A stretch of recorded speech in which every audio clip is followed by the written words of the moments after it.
Bu evin yanından zəlzələ vaxtı keçmişdim. Bu evi mən arzulamışdım. Belə sadə evdi, taxtadan hasarı var idi, göy deçəni var idi.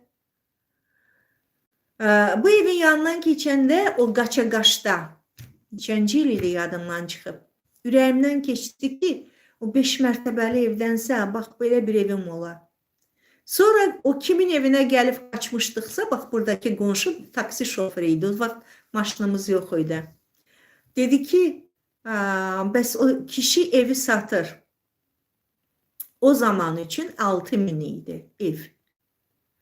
Bizim də evi, yəqin 2.000 olar. Düzəldək gələk bu evi alaq.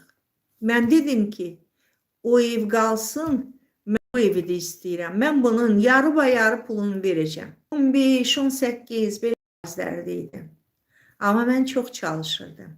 Həvəskar kimi çalışmırdım qızdım. İstəyizlə hərəkətiniz üst-üstə düşmür.